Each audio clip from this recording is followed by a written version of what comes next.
math? No, I remember my I brought a sister's whiteboard, stuck it in the snow. Wow. I went skiing first and then came and did a math lecture. You should have done it while you were skiing. Yeah, so today, guys, Like on the lift. you should have the whiteboard with you. Welcome back. If you're loving this whole video. Okay, so, yeah, if you do want to find these, you can network with me if you want. I can email you a link, or you can just look it up, or you can talk to somebody that's found them. And you can watch these lectures online. If you're gone, it's helpful, possibly, or you can, just figure it out as you go. Some of these lessons aren't too bad, but that is a resource for you if you're absent. Okay, so on page 287 through 6.4, go to 6.4, page 287. There's some verbiage in there, and we're going to look over these real quick. It says on the top of page 287, do you see 4 blackened words? Yeah, I mean, you have to count, that may be hard, but there's 4 darkened words. They are inconsistent, consistent, independent, and dependent. So, systems with no solution are called inconsistent because there's no ordered pairs that make both equations true. Linear systems are inconsistent when the graphs are parallel lines. So, if they have no solution because they're parallel lines, they're called inconsistent. Okay? Consistent systems have one or more ordered pair of solutions that satisfy all the equations. If a consistent system has only one solution, it is independent. Systems whose graphs are intersecting lines are considered independent. A consistent system with infinite is called dependent. So we'll talk about that. It's actually not too confusing, but it's some verbiage, some words you have to memorize. I should try to think through. I'll think through if that's going to be. I think those words I will have on the test. So now go to page 288, and we look at these types of systems. Is there a purple box for you guys as well on page 288? And so what we have there is, if you see that first box, the first box of graphs is you have 2 intersecting lines, right, in one spot. What they tell you is some information about that. So you don't need to write this down. Usually when I'm writing, you're writing, but this is just in your book there. So if you have an XY chart and you have 2 graphs, okay, here's your graph, you have one intersection point. Okay, we know then that these are what the book tells us is they're consistent, right? If they only intersect in one spot, they are also independent. You can look right there on the top and it says what? Consistent and independent. It then tells you one ordered pair, check, because there's only one solution. It then tells you their slope-intercept comparison. It's telling you, are the slopes the same? When you have graphs that look like this, are the slopes the same? Yeah. Hopefully most of us would look and say, no, they're not the same. Because if the slopes are the same, they're going in the same direction. Are they going in the same direction? No. So we would say, okay, slopes are not the same. That's on the chart there. And then it says results from substitution or elimination. The result is, when they say result, they're just saying you have an XY answer, right? You have one ordered pair that works. The next graph they have there, again, you don't have to write this, it's right there. I just want to reference it. They have a graph there, and then they have, the notation they have is a little bit different. They don't have like a dotted. But it's representing that they are the same line. If they are the same line, they are consistent, right? That's a word we're learning. Consistent means there is an answer. And are they independent of each other, or are they actually depending on each other? Think about that. If they're the same, they are depending on each other. So these are consistent, dependent, okay? And you can see that right up top there. Doesn't it say consistent and dependent, right? And then it says the number of solutions. Is it all reals for the number of solutions? No, it is just infinite solutions. So this has an infinite amount of solutions. What do you know then? The slopes are you can see there, slopes are the same. And then it also has on there slope-intercept comparison. It also has B1 equals B2. What is the B part referring to? What does B refer to when we're talking about lines? The y-intercept. Yeah, y-intercept. Comes from what equation? You're like, yeah, y-intercept. Yeah, y equals, what's the equation they're referring to? Y equals mx plus b. Yeah. So it says, hey, the slopes are the same. You can see that notation. And the y-intercepts are the same, okay? And then it says a true statement. Meaning, when you go to solve systems of linear equations, they have this, like 0 equals 0. When you go to solve, if you end up with a true statement, we've actually talked about this type of thing, like a unique answer, you're like, wait, 0 equals 0. Oh yeah, that's a true statement, therefore, infinite solutions. Other equations that we were solving, we did what? All real, we would state all real numbers work, but we know that this is a real, all real number. It is an xy, but it actually doesn't work, so we can't state all reals. We actually just have to say infinite. So when we'll try to do an example where you get 0 equals 0, or 2 equals 2, or -4 equals -4, you're like, oh, that's odd, but it works. It's true. Oh yeah, that must mean it's infinite solutions, even if you don't have a graph to look at. And then the last one is, I believe, they show parallel lines, don't they? Mm-hmm. Yeah, they show parallel. So if they're parallel, consistent or inconsistent, we're learning new words, it is inconsistent. Inconsistent graphs are neither dependent or independent, they're just inconsistent, okay?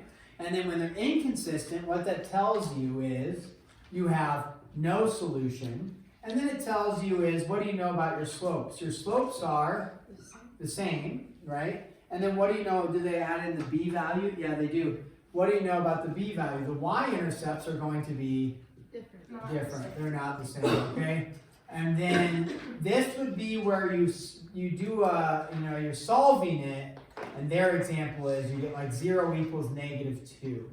It doesn't really matter what these numbers are, they just don't equal each other. If you end up with it like, wait, 0 equals -2, unique solution but isn't true, then you know your answer is no solution. Yeah, I mean, you could get 5 is equal to 7. Oh, that's not true, therefore no solution. So when we solve these ones, you will get out like x is 4 and y is equal to 7. You'll end up with an answer for x, you'll end up with an answer for y. Here, you'll end up with like 0 equals 0 or 5 equals 5. You don't get x equals something or y equals something. You're like, oh, okay. That means infinite. Okay. So we just, essentially all we added, this isn't really new information in terms of like one solution, infinite solutions, no solution. We've just added, emphasizing, same, different y-intercepts, same y-intercept, inconsistent, dependent. We added some terminology really is all we did. So when we go through these, we can reference some of this new stuff. So we're not learning any new ways to solve. Okay, so we're going to solve and then we're going to state consistent or independent or whatever. Alright, so we'll call this number 1 here. If we have 8x minus 3y is equal to -12, and then y minus 4 is equal to -8. Alright, so when you look at this, like on the test or mid-chapter assessment, which is coming, maybe tomorrow even. What? No. Okay, you should be like no concern if there's a mid-chapter assessment.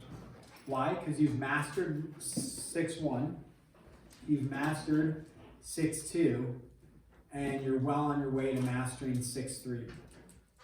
Is it only going to If you haven't mastered it, then you haven't been doing something correct because nobody's said, I really need help. Right? So if you don't know how to graph a line, whose issue is that? Really, it's whose issue? It's yours, right? It's not my issue, it's your issue. When should you have mastered graphing lines? Not like last year, but when? when we learned to graph lines than when we reviewed it for 6-1, right? So you should be like, oh yeah, you can test me on how to graph a line. If I said, hey, graph this, you'd be like, yeah, no problem. What's the most basic way to graph a line?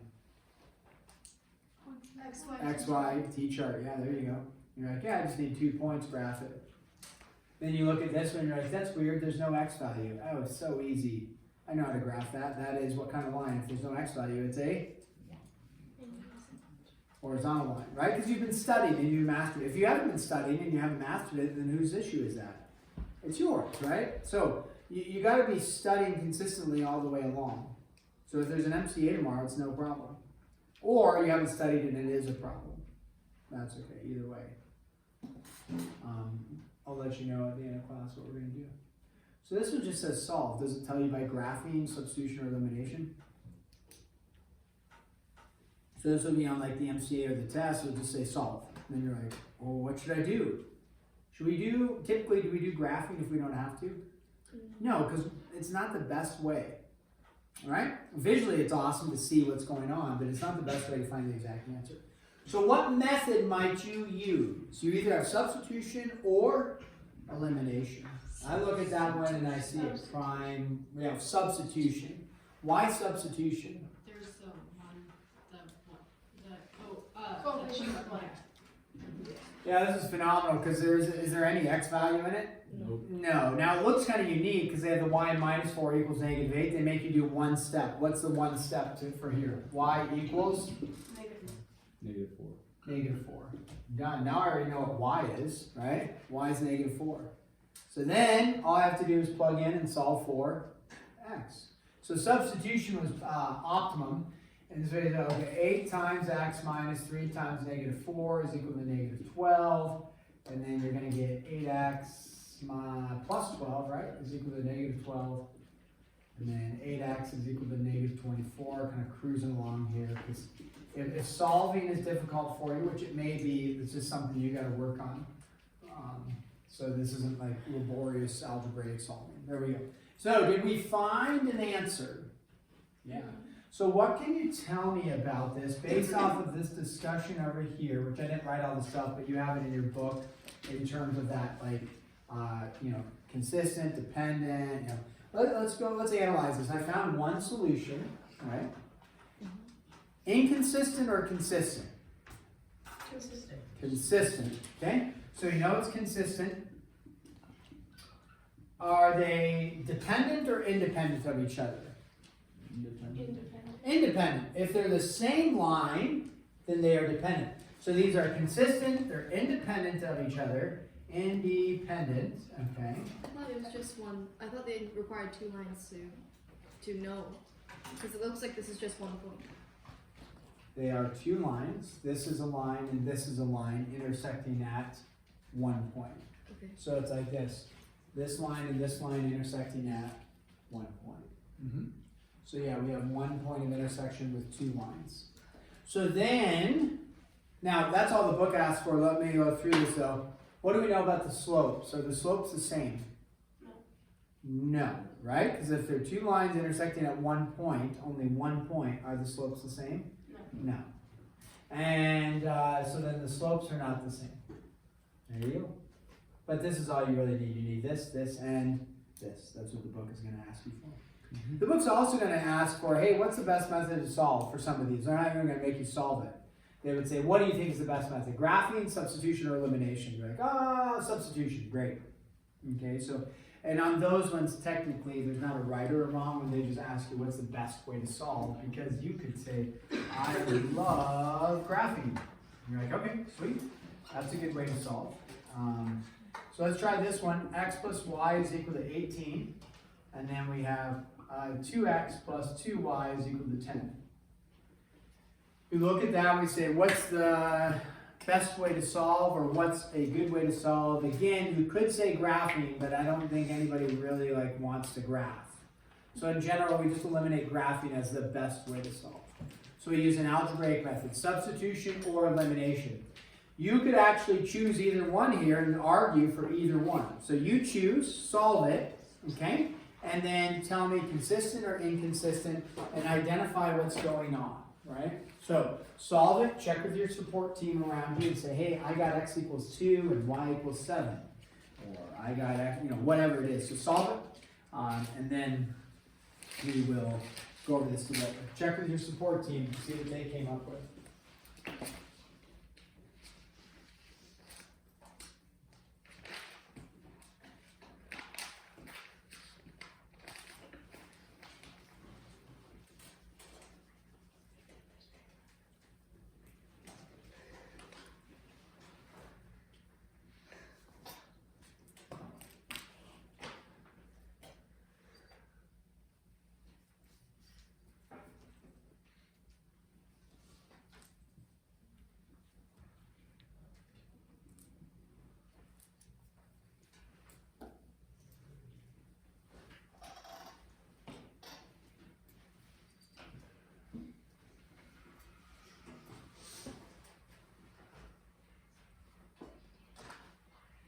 Okay, what does your support team tell you? Check with each other. Check with each other. Beginning. Okay. Sounds like some confusion, right? Sounds like confusion. Fraction, no. 0 equals negative 30. Okay. This is confusion. You're like, wait, what? Remember when I said when you get an answer and you're like, what? Oh. No solution. Right? Unless it's fractions. Don't get a fractional answer. They're like, what? Impossible. No, fractions. Right? They're not impossible. But if you get a unique type of answer, that's like a what? And then you're like, oh, yes, yes. I remember Mr. Elson saying, what? And then you go, okay, that tells me one of two things is happening. They're the same line or they are parallel. One of the two. So let's read it together. What do we like? Do we do substitution or elimination? Who did substitution? Okay, then who did elimination? Okay, and then who did nothing? I just found it really solid. Is that okay? So, so we had a little bit of both, but people, I can't remember. Did most people do elimination? No. Oh, okay. Most people see substitution. I actually would love elimination because I would recognize is that, oh, okay, I'm just going to multiply. Actually, I would love elimination because I would divide everything by 2 and make this x plus y is equal to 5. Yes.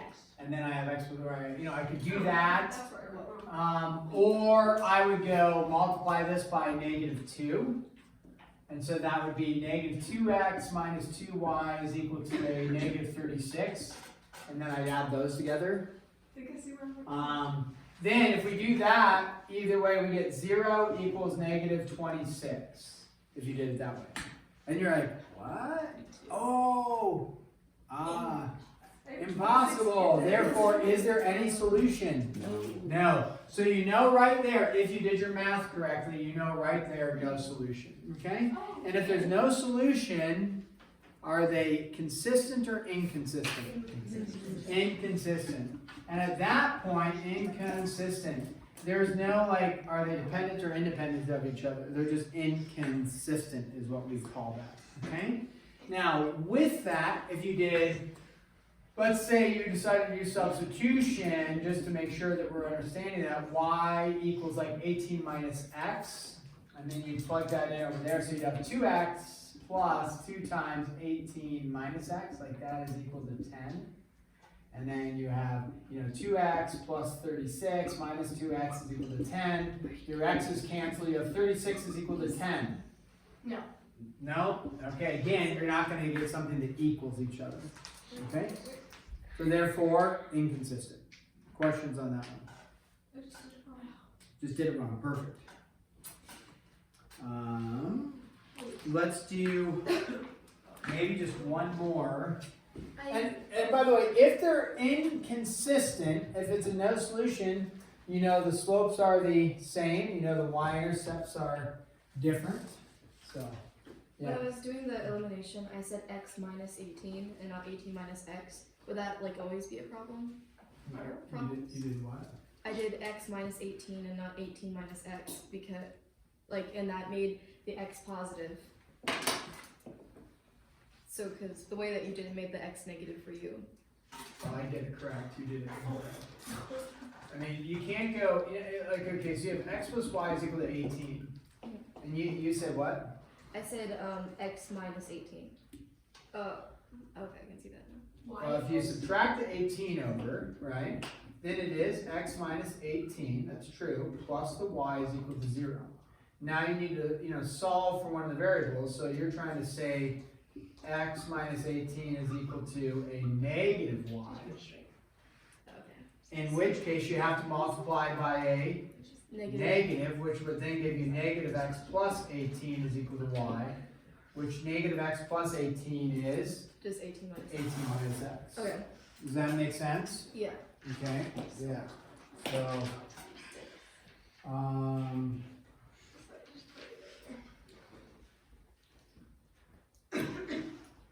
okay, so then you're gonna have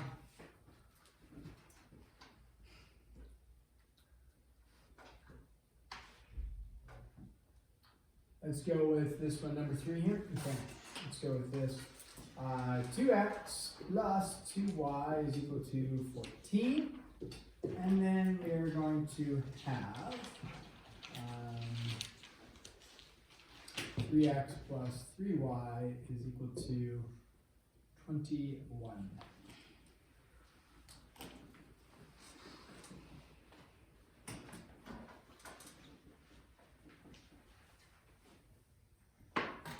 So go ahead and solve that one.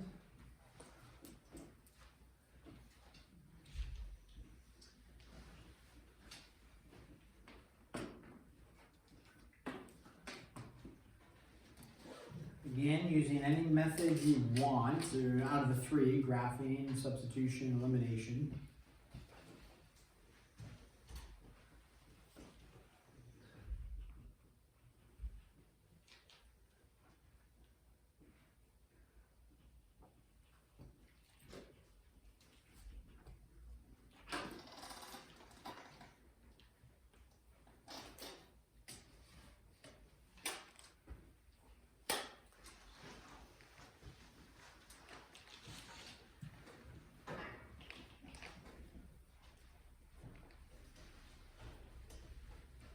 What method did you choose?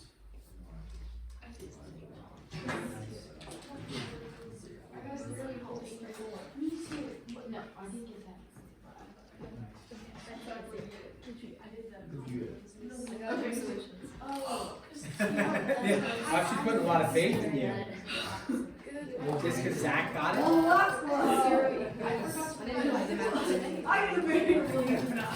What did you do over here? Okay, wait, it's 0 equals 0. I got 0 before Zero. Yes. Okay. So 0 equals 0. We're back on the right track. Okay, so even if you don't have it, let's go up here.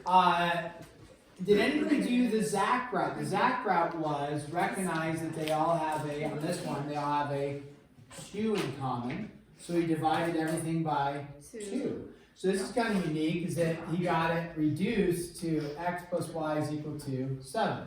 And then he recognized these all have a 3, and so x plus y is equal to 7. At that point, he recognized that this equation is the exact same as that equation. Therefore, he said infinite solutions, so they are consistent and they are dependent on each other, right? So other, like Hope, she said, I think you did substitution, right? Yeah. And you solved for what variable? Oh, why? Okay, so you said, 2y is equal to 14 minus 2x. You divided both sides by 2. So you got everything divided by 2. Y was equal to 7 minus x, right? Yeah. And then she plugged in over here, and 3x plus 3 times 7 minus x is equal to 21. Distributed in, and she got 3x plus the 21 minus the 3x is equal to 21.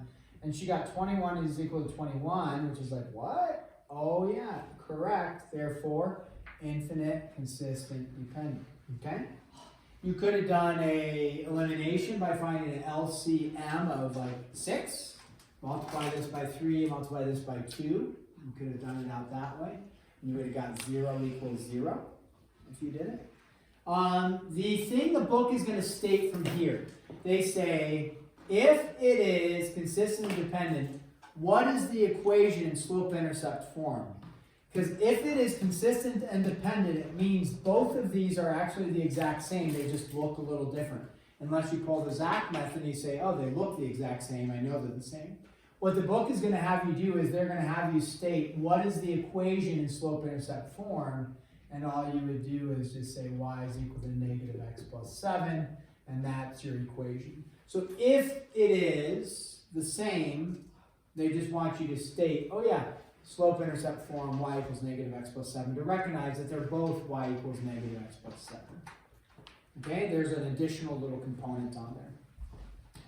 All right, so let's go ahead and assign some homework for this and then give you guys about 15 minutes here.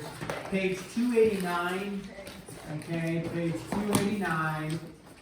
Numbers 1 through 30, let's give you a bunch of odds. We won't tack on a bunch of evens for you. Let's go 1 through 39 odd, and then we will tack on 1 cumulative review even. And let's see which one I wanted to give you. No, which one do you want? Okay, number 52. So we will, what is tomorrow?